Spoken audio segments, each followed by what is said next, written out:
Assalamualaikum warahmatullahi wabarakatuh. Teman-teman semua, apa kabarnya nih? Semoga kita semua dalam keadaan sehat ya, walaupun di tengah pandemi seperti sekarang. Nah, sebelumnya perkenalkan, nama saya Wulan Nur Hajizah dari Sarjana Terapan Gizi Dian Dietetika semester 1 tingkat 1 di Poltekkes Kemenkes Pontianak. Saya di sini akan berbagi pengetahuan kepada teman-teman semua mengenai margarin. Disimak dengan baik-baik ya teman-teman. Minyak atau lemak merupakan bahan makanan olahan yang dapat diolah dari bahan makanan nabati maupun hewani. Terdapat berbagai jenis minyak atau lemak yang dapat dibedakan berdasarkan jenis bahan bakunya, warna dan aroma, serta bentuk fisiknya. Oke, kita masuk ke pengertian ya. Margarin adalah sebagai pengganti mentega dengan bentuk, bau, konsisten, rasa hampir sama dengan mentega. Margarin merupakan emulsi dengan tipe emulsi water in oil, yaitu fase air berada dalam fase minyak atau lemak.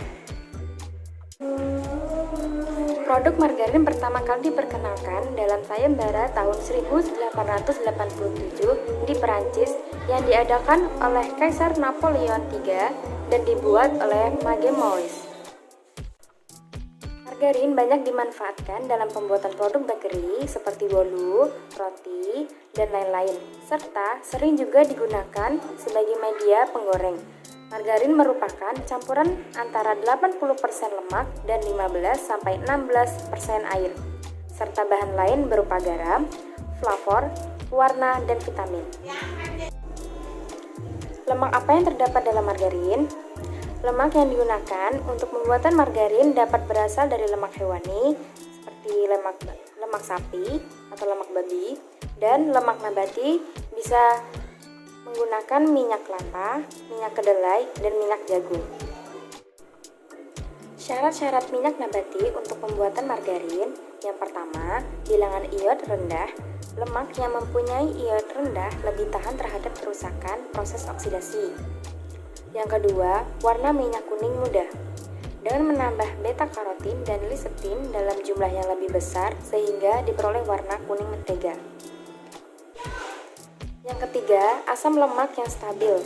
Stabil terhadap proses yang dioksidasi, minyak yang dihasilkan berbentuk padat, beberapa jenis enzim dan mikroba perusak diinaktifkan. Yang keempat, titik beku yang tinggi dan titik cair di sekitar suhu badan. Pada suhu kamar, margarin harus mempunyai konsisten plastis. Hal ini penting apabila jadi bahan pengoles roti. Untuk proses pembuatan margarin terdapat 5 tahap. Yang pertama, tahap netralisasi. Yang kedua, tahap bleaching atau pemutihan. Yang ketiga, tahap hidrogenisasi. Yang keempat, tahap deodorasi. Dan yang kelima, tahap emulsifikasi. Untuk tahap netralisasi yaitu proses untuk memisahkan asam lemak bebas dari minyak atau lemak dengan cara mereaksikan asam lemak bebas dengan basah hingga berbentuk sabun. Yang kedua, tahap bleaching atau pemutihan yaitu untuk menghilangkan zat warna yang tidak disukai dalam minyak pemucatan. Dilakukan dengan mencampurkan minyak dengan sedikit absorben seperti bleaching earth atau karbon aktif. Yang ketiga, tahap hidrogenasi, yaitu untuk menjenuhkan ikatan rangkap dari rantai karbon asam lemak pada minyak. Yang keempat, tahap deodorasi, yaitu pemurnian minyak yang bertujuan untuk menghilangkan bau dan rasa tidak enak dalam minyak. Proses ini dilakukan dengan penyulingan minyak dengan uap panas dalam tingkat atmosfer atau vakum. Dan yang kelima, tahap emulsifikasi, yaitu bertujuan untuk mengemulsikan minyak dengan cara menambah emulsifer, fase air, dan fase minyak pada suhu 80 derajat Celcius dengan tekanan 1 atm. Oke, untuk komponen dalam margarin ada lemak, garam, vitamin A, pengawet, pewarna, dan emulsifer. Untuk kandungan gizi dalam margarin bisa dilihat ya. Dalam jumlah per 100 gram terdapat kalori 716. Jumlah lemak 81 gram. Ada lemak jenuh 15 gram, lemak tak jenuh ganda 24 gram, lemak tak jenuh tunggal 39 gram, dan lemak trans 15 gram. Untuk yang lain bisa dilihat. Untuk gula 0 gram, serat pangan 0 gram. Untuk vitamin juga ada vitamin A, kalsium, vitamin D, vitamin B12, vitamin C, zat besi, vitamin B6, dan magnesium. Banyak nih pertanyaan tentang amankah menggoreng dengan margarin? Saat menggoreng makanan, terkadang kita tidak hanya menggunakan minyak goreng, namun juga menggunakan bahan-bahan lain seperti mentega. Banyak orang yang lebih suka dengan memakai mentega karena bisa memperkuat aroma dan rasa makanan. Hanya saja, ada anggapan bahwa menggoreng makanan dengan margarin bisa berbahaya bagi kesehatan. Sebenarnya, apakah tanggapan ini memang sesuai dengan fakta kesehatan? Yuk cari tahu. Pakar kesehatan Profesor Dr. Ratna Juwita, MPH, yang berasal dari Fakultas Kesehatan Masyarakat Universitas Indonesia menyebutkan bahwa di dalam kemasan margarin, kita biasanya akan menemukan label yang bertuliskan adanya kandungan asam lemak omega 3 dan omega 6. Selain itu, produk margarin ini juga disebut-sebut memiliki kandungan vitamin yang baik bagi tubuh.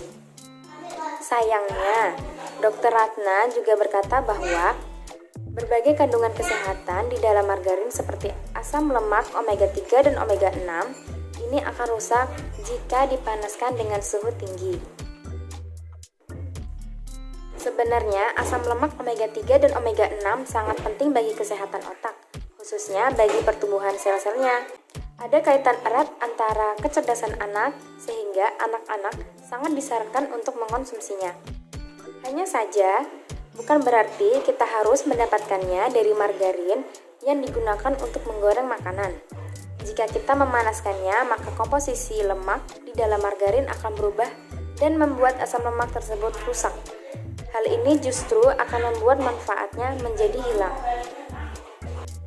Selain tidak memberikan manfaat kesehatan, bisa jadi margarin yang digunakan untuk menggoreng memberikan dampak buruk.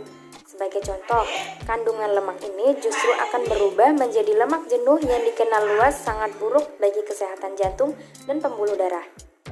Lantas, bagaimana cara terbaik untuk mengkonsumsi margarin? Dr. Ratna menyarankan kita untuk mengoleskannya pada roti atau menggunakannya saat menumis makanan. Hanya saja pastikan untuk menggunakan margarin dengan porsi yang sedikit. Jadi, sesehat apapun makanan kita, kalau dikonsumsi secara berlebihan tidak baik untuk kesehatan. Pertama-tama, siapkan bahan dan alat. Sebagai contoh, di sini saya menggunakan margarin merek Palmia karena bahan ini mudah didapat di mana-mana. Selanjutnya, bisa dilihat di video ini, karena berbahan dasar minyak, margarin memiliki warna kuning lebih cerah dibanding mentega yang biasanya kuning pucat. Tahap selanjutnya, mencairkan margarin dengan cara memanaskan hingga meleleh dan tercampur rata.